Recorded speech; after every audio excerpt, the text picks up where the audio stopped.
All praises to God, the one true God. Wa salatu wa salamu ala Rasulullah. And peace and salutations in his last and final messenger Muhammad sallallahu alayhi wa sallam.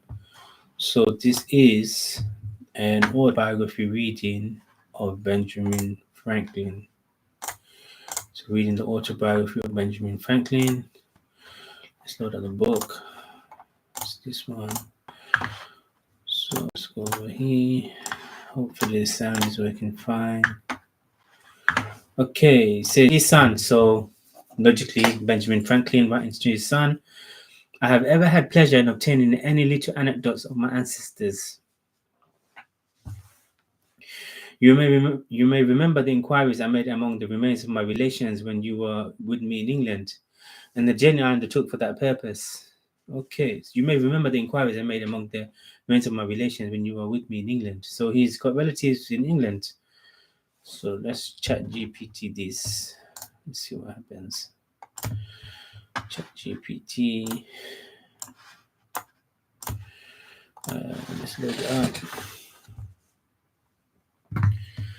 Chat GPT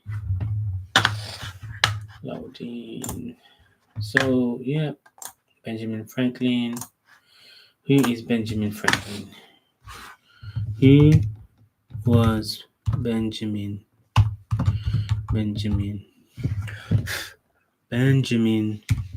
Franklin, and did he have relatives in England, UK? Let's see what happens. Benjamin Franklin. Burping away. Let's see. Yes, Benjamin Franklin had familial ties in England. Northamptonshire. Let's see if I can share that. Let's see if it shares over here. Over here. Over here. So sharing my chat GPT. Let's see if I can zoom in a bit. So who was Benjamin Franklin, and did he have relatives in England, UK? Now if I read it carefully, it says Benjamin Franklin was an American polymath, one of the founding fathers of the USA. He was a statesman, inventor, scientist, printer. By printer, they probably mean like he printed magazines, newspapers, books. Philosopher, diplomat. Franklin played a critical role in shaping the early United States, contributing to the drafting of the Declaration of Independence and the US Constitution. Notable contributions: inventions, scientific achievements, kite experiment, diplomatic role. Franklin served as ambassador to France, securing French support during the American Revolutionary War. Publishing. I have to admit, I'm very ignorant around Benjamin Franklin. It's not something that we get taught in school. I mean, school is flawed anyway. Publishing. He owned and operated a successful printing business and published Paul Richard's Almanac under the pseudonym Richard Saunders. Relatives in the UK. Yes, Benjamin Franklin had familial ties in England. His father, Josiah Franklin, was born in Ecton, Northamptonshire, England. Josiah emigrated to Massachusetts Bay Colony in 1683. So, if we look at when Benjamin Franklin was born, 1706. And if we look when the British Empire began, interesting, yeah. Franklin visited England multiple times during his life, including a long stay from 1757 to 1775, during which he represented colonial interests and developed connections with various intellectual and political figures. His immediate family moved to America. Franklin maintained correspondence and relations with his extended family in England. His ancestral home in Ecton, and a point of historical interest. It's out. Done. Stop sharing. Let's go and share the book. So yeah, Northamptonshire. Where's it gone? Northamptonshire. England, Northamptonshire. Imagining it. Make it a little bit larger. This needs to be more bright. Text needs to be more bigger. And there we go. And the journey I undertook for that purpose. Imagine it may be equally agreeable to you to know the circumstances of my life.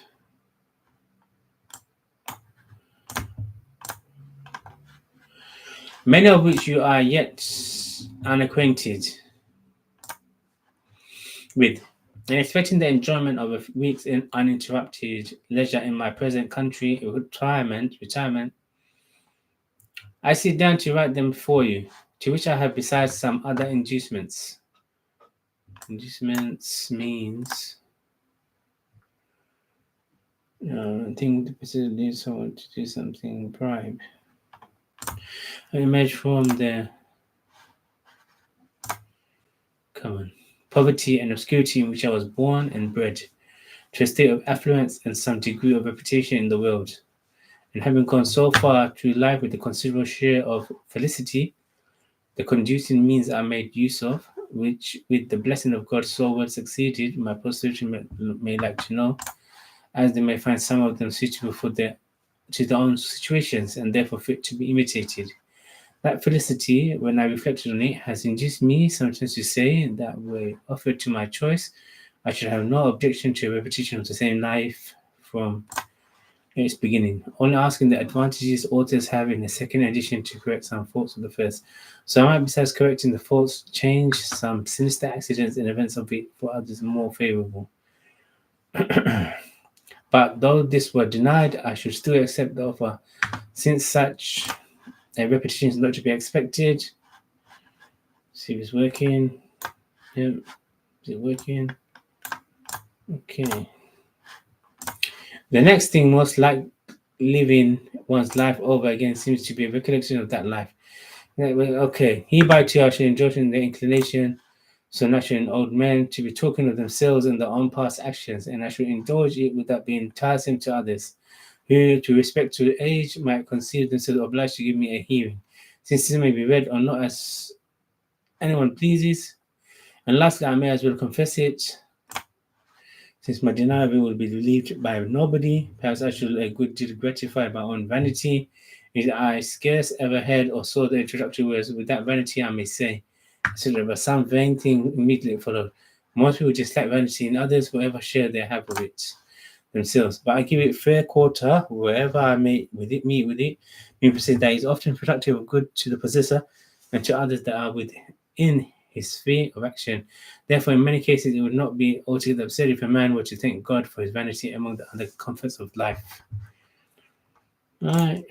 Gibbon and Hume, the great British historians, were contemporaries of Franklin, expressing their autobiographies the same feeling about the propriety of just self-praise.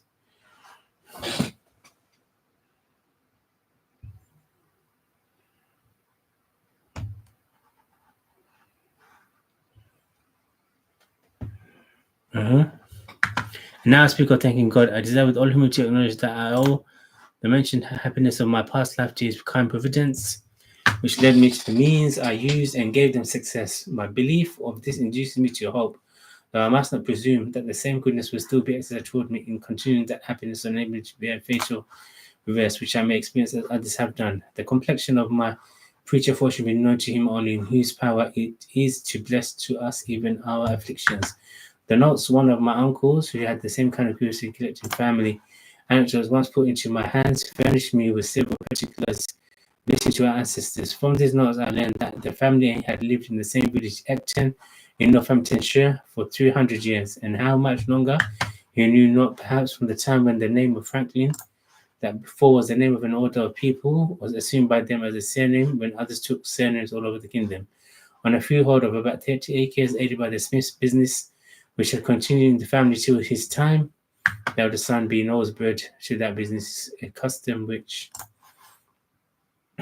he and my father followed as to the eldest sons. When the census registered Acton, I found an account of their births, marriages, and burials from the year 1555. Only there being no registers kept in that parish at any time preceding. By that register, I perceived that I was the youngest son of the youngest son for 5 generations back. My grandfather Thomas, who was born in 1598, this is in time of Shakespeare, lived at Acton till he grew too old to follow his business longer. To follow business longer. When he went to live with his son John, in Arabic, John is Yahya. Yeah, John the Baptist. I died at Banbury in Oxfordshire, with whom my father served an apprenticeship. There my grandfather died and lies buried. We saw his gravestone in 1758. His eldest son Thomas lived in the house at Acton and left the land to his only child, a daughter, who with her husband, one Fisher of Wellingborough, sold it to Mr. Ested, now lord of the manor there. My grandfather had 4 sons that grew up with Thomas, John, Benjamin, and Josiah. I will give you what I can of them at the distance from my papers. And if these are not lost in my absence, you will among them find many more particulars. Thomas was bred a smith under his father, but being ingenious and encouraged in learning, as all my brothers were, by an Esquire Palmer, then the principal gentleman in that parish, he qualified himself for the business of scrivener, became a considerable man in the county. County was the chief mover of all public spiritual undertakings for the county or town of Northampton, his own village of which many instances were related of him, and much taken notice of.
This anecdote I had from my uncle Benjamin. The family continued all of the Church of England till about the end of Charles II's reign, when some of the ministers that had been active for non-conformity holding conventicles in Northamptonshire, Benjamin and Josiah adhered to them, and so continued all their lives. Thus the family remained with the Episcopal Church. Interesting. Birthplace of Franklin, Milk Street, Boston. Josiah, my father, married young and carried his wife with 3 children to New England about 1682. The conventicles, having been forbidden by law and frequently disturbed, induced some considerable men of his acquaintance to remove to that country, and he was prevailed with to accompany them thither, where they expected to enjoy their mode of religion with freedom.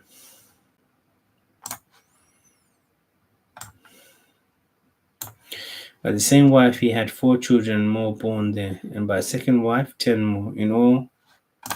In all, 17 of which I remember 13 sitting at one time at his table, who all grew up to be men and women and married.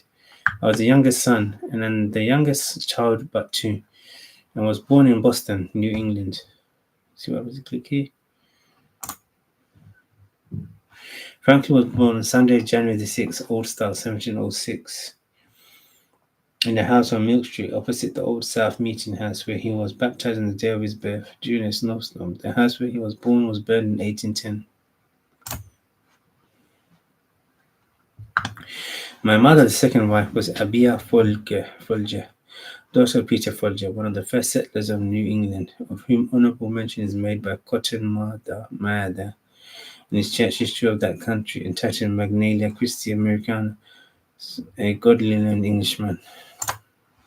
If I remember the words rightly, I have heard that he wrote sundry small occasional pieces, but only one of them was printed, which I saw now many years since. It was written in 1675 in the homespun verse of that time and people, and addressed to those then concerning the government there.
Okay, well, Julius Caesar lost his father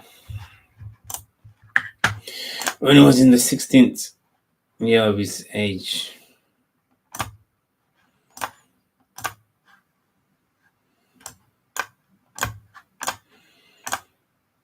And the year following, being nominated to the office of High Priest of Jupiter. He repudiated Kosuchia, who was very wealthy, although her family belonged only to the Christian order to whom he had been contracted when he was a mere boy. He then married Cornelia, the daughter of Cinna, who was 4 times consul, and by her shortly afterwards a daughter named Julia.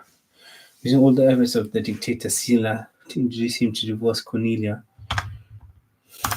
he suffered the penalty of being stripped of his sacerdotal office, his wife's dowry, and his own patrimonial estates. Friend with the adverse faction was compelled to withdraw from Rome, but changing his place of concealment nearly every night, although he was suffering from a quartan ague. Oh, this language is too much.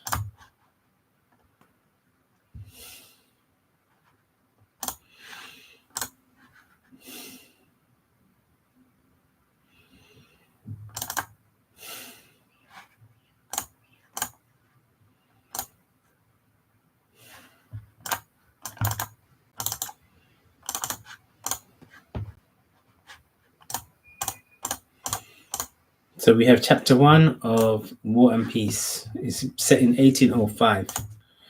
Well, Prince. Well, Prince. So Genoa and Luca are now just family estates of the Bonapartes. Bonapartes.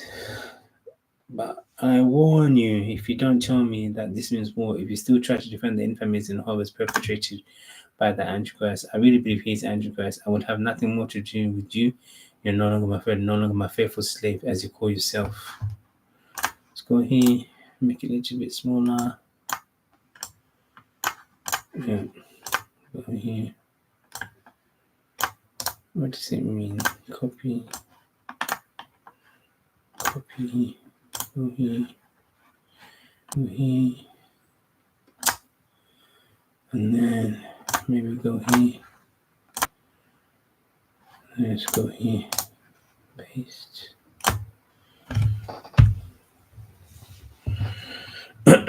This opening line of War and Peace by Leo Tolstoy chooses a session with a sense of historical immediacy and political intrigue. The speaker, presumably Anna Pavlovna, a socialite of St. Petersburg, begins a conversation at a soiree, highlighting Napoleon's growing influence in Europe and his transformation of Junior Luca into dominance for his relatives.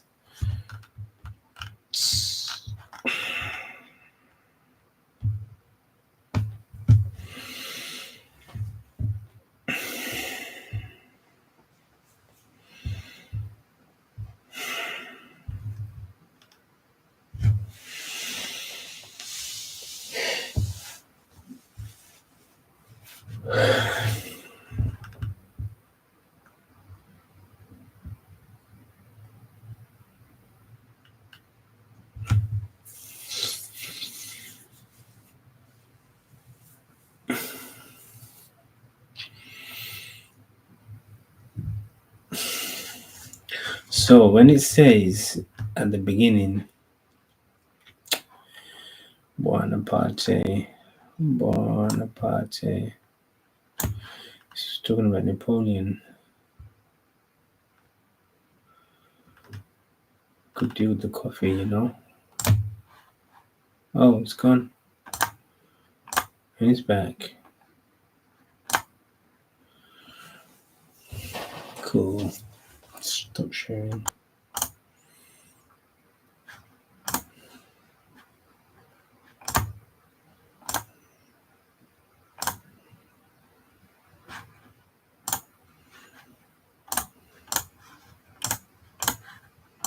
So we have Napoleon is capturing more land and estates. But I warn you, if you don't tell me that this means war, if you still try to defend the infamies and horrors perpetrated by the Antichrist, I really believe he's Antichrist. I will have nothing more to do with you, and you are no longer my friend, no longer my faithful slave to call yourself. But how do you do? I see I frighten you. Sit down and tell me all the news. It was in July 1805. 1805, yeah? This is 220 years ago, roughly. And the speaker was well-known Anna Pavlovna Scherer, maid of honor and favorite of the Empress Maria Fedorovna. With these words, she greeted Prince Vasily, a man of high rank and importance. was the first to arrive at her reception. Anna had had a cough for some days. She was, as she said, suffering from la grippe. Grippe or guap being a new word in St. Petersburg used only by the elite. All her invitations, without exception, written in French. Uh, written in French. And delivered by a scarlet liveried footman that morning ran as follows. Let's deal with this. All her invitations written in French. Copy. Go here. Paste. Go. And then let's go here. Keep it lively. Okay, I'm going to share the screen. Over here. The reason I'm doing this is because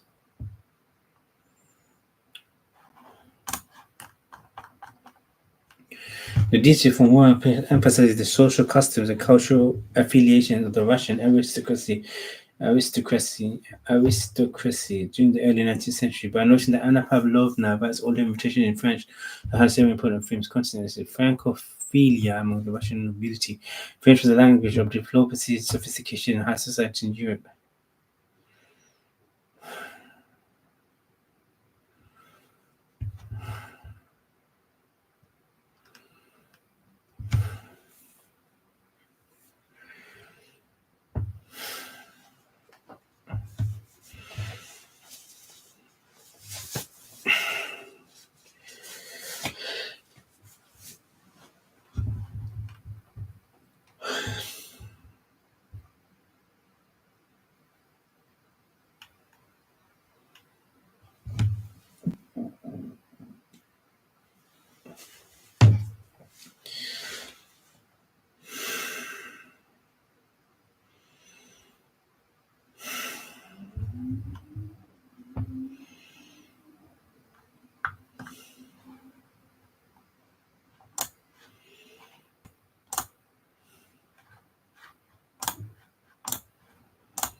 If you have nothing better to do, Count or Prince, and if the prospect of spending an evening with the poor invalid not too terrible, I should be very charmed to see you tonight between 7 and 10.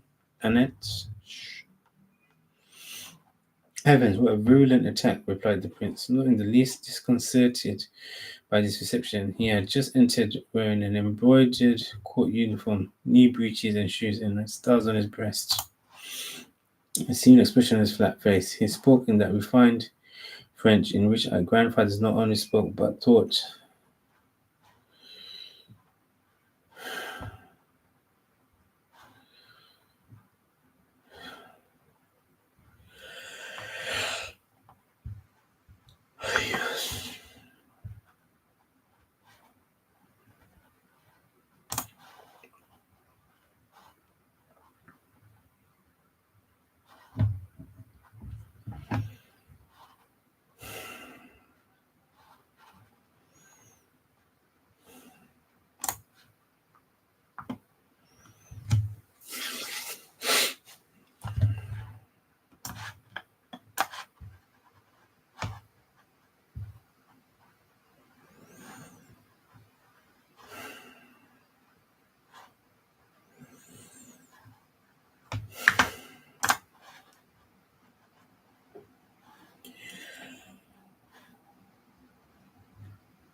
they had known that you wished it, the entertainment would have been put off, said the prince, who, like a wound-up clock, by force of habit, said things he did not even wish to be believed.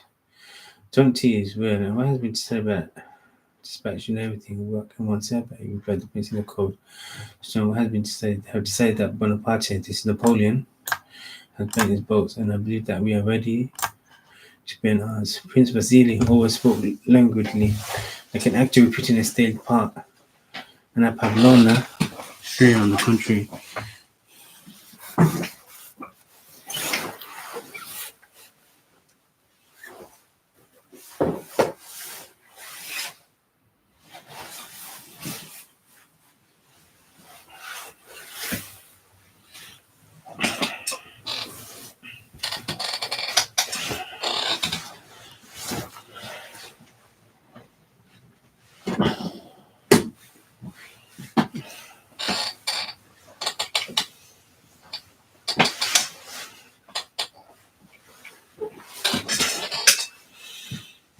country, despite her 40 years, overflowed with animation and impulsiveness. She be an enthusiast had become a social vocation. Sometimes, when she didn't feel like it, she became enthusiastic in order to help those who knew her. The subdued smile, though did not see her faded features, always played round her lips, expressed in a spoiled child.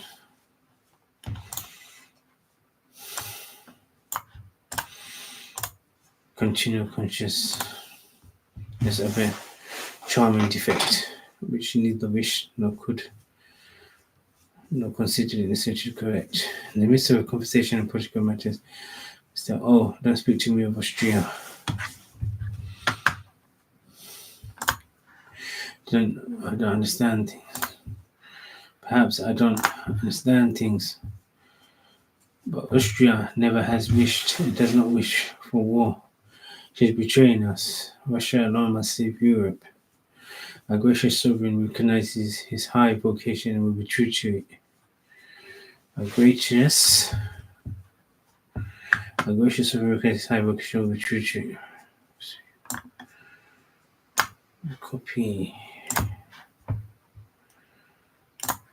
Let's go here. Let's go here. Paste. Enter. Go here.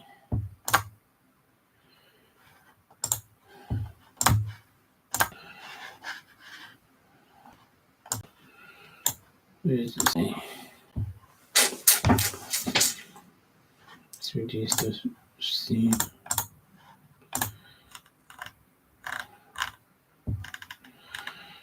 Okay, so it says this proclamation in war and peace reflects the grandiose rhetoric of Russian aristocratic discourse during the Napoleonic Wars.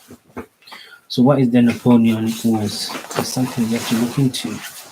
Napoleonic Wars. During the Napoleonic Wars. Let's look that up. Napoleonic Wars.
Okay, so we read that. Moving on.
And graciously recognizes his high vocation will be true to it. That is one thing I have faith in.